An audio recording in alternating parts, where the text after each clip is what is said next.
नमस्कारम। चैतन्य योगपीठ द्वारा चलाए जा रहे नित्य निरंतर निशुल्क स्थायी योग साधनों से प्राप्त जानकारियों के आधार पर योगिक क्रियाओं की इस श्रृंखला में फिर से आपका स्वागत है।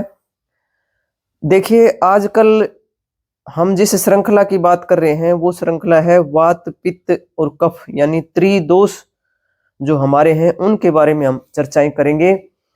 तो जब त्रिदोष की बात आती है तो उसमें अब हम वात की बात कर रहे हैं, और वात को हमने इसलिए उठाया है कि अब ये सर्दियां चल रही हैं और सर्दियों में बहुत से लोगों को वात की वजह से बहुत सारी दिक्कतें होती हैं। तो एक वीडियो में तो सारी जानकारी देना संभव नहीं है, इसलिए हम धीरे धीरे इसमें आगे बढ़ रहे हैं। तो आज एक विशेष बात, जब सुबह चैतन्य योगपीठ मंडलाना में योगी क्रियाओं का अभ्यास करवा रहे थे तो उस समय बात निकल कर आई कि जब बच्चों को कैसे हैंडल करें, बच्चों को कैसे टैकल करें कि बच्चे कुछ ऐसे होते हैं कि जो टिकते ही नहीं। तो उस बात का मंथन करने के बाद आज हमने ये निष्कर्ष निकाला कि हम माता पिता को ये अपील करेंगे, उनको ये सलाह देंगे कि जब आपकी संतान बड़ी हो रही होती है तो उसके पालन पोषण में जो आप अच्छे उसको संस्कार देते हैं, अच्छी आप उसको शिक्षा देते हैं, तो उस वक्त आप उनके जो दोष हैं, जो कि एक बच्चा जब पैदा होता है तो उसी वक्त किसी भी दोष के साथ पैदा होता है, यानी कि चाहे वो वात हो, पित्त हो या कफ हो, और वो जो उनकी प्रकृति है वो तमाम उम्र उनके साथ चलती है। यदि पेरेंट्स अपनी आने वाली भावी पीढ़ियों के लिए इस बारे में सजग हो जाएंगे तो निश्चित रूप से वो बच्चा जो कोई प्रकृति लेकर पैदा हुआ है तो उसमें कोई भी विरोध उत्पन्न ना हो, यानी कि वो दोष कुपित ना हो, उसका पहले से यदि बंदोबस्त कर लिया जाएगा तो आगे आने वाला जो समय है उनका आनंद में बीतेगा।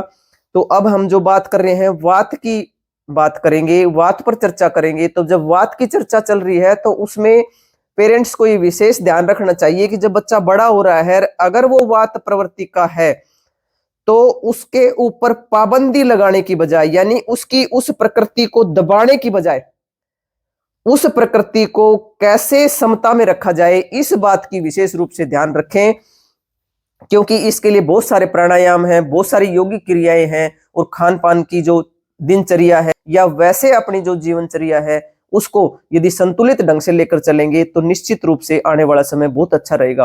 क्योंकि वो बच्चे वात के प्रभाव में होते हैं, वो एक जगह टिक कर नहीं बैठ सकते। तो आज यही बात निकल कर आई थी कि पढ़ाई हो चाहे कोई और काम हो, एक जगह स्थिर नहीं रह पाते, क्योंकि ये उनकी कोई गलती नहीं है, क्योंकि वो हुए ही इस प्रकृति के साथ पैदा है।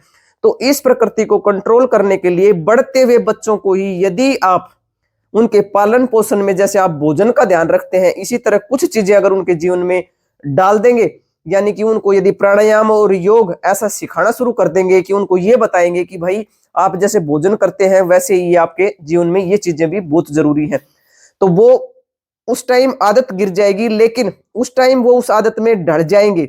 लेकिन यदि आप जब वो बड़े हो जाएंगे, बाद में जब आप उनको मोड़ना चाहेंगे तो बहुत मुश्किल हो जाएगा।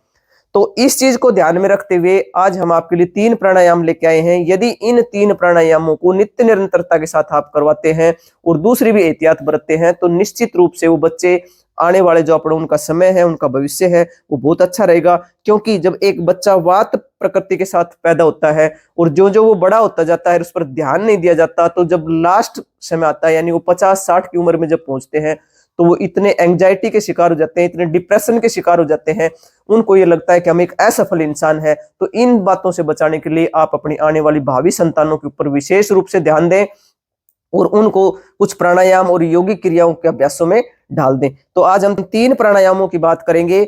सबसे पहले हम कपालभाति की बात करेंगे।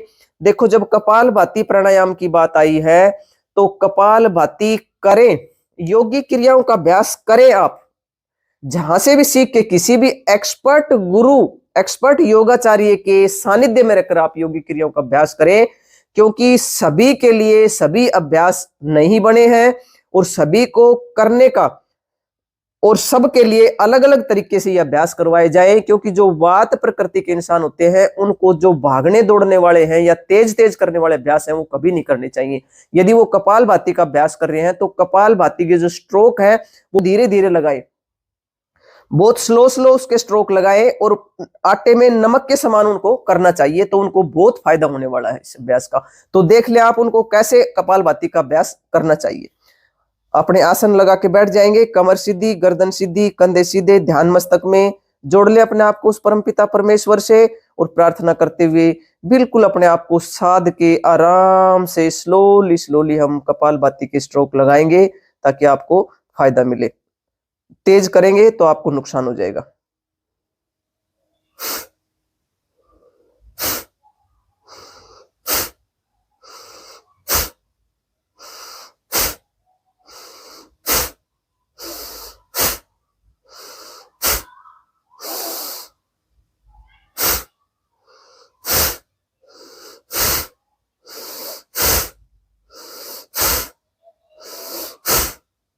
सांस बाहर निकालेंगे तो पेट अंदर जाएगा।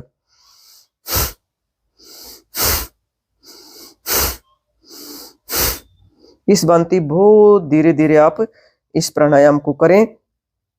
उसके बाद में दूसरा अभ्यास करेंगे जिसको हम टर्टल ब्रीदिंग कहते हैं।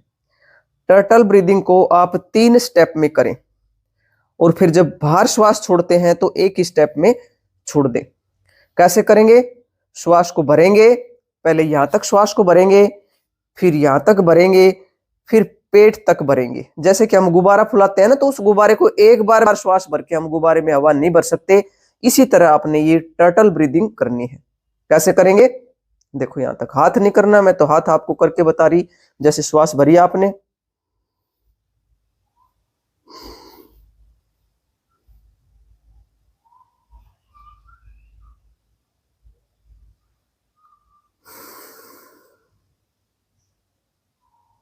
एक बार और देख लें।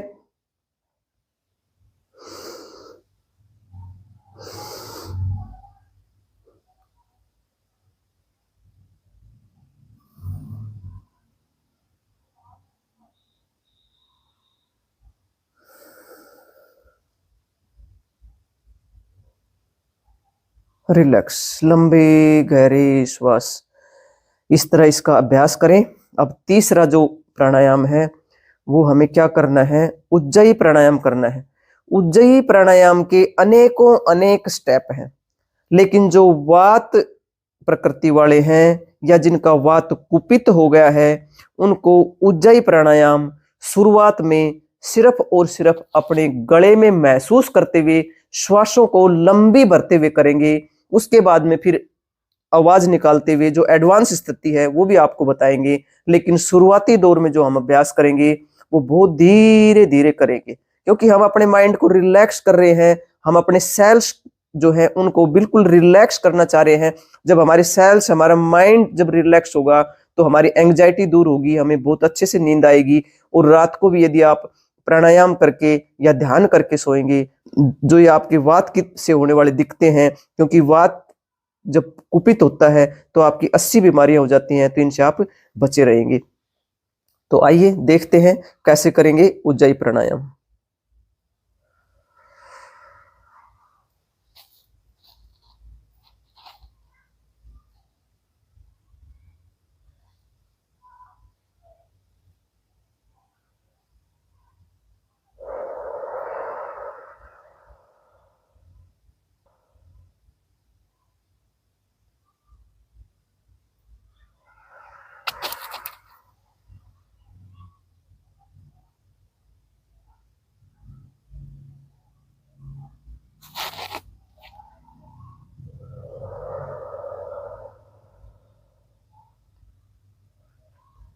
इस भांति आप मुंह खोल के श्वास भरेंगे और मुंह खोल के ही श्वास को निकाल देंगे, क्योंकि शरीर में से जब वो आपकी जो जितनी भी जो हीट है वो बाहर मुंह के माध्यम से निकलेगी, तो वो जल्दी आप निकालना चाहेंगे तो उसको मुंह के माध्यम से आप निकाल दें। और जब श्वास भरते हैं तो आप यहाँ पे जो घर्षण है उसको श्वास भरते हुए इस घर्षण को महसूस करें।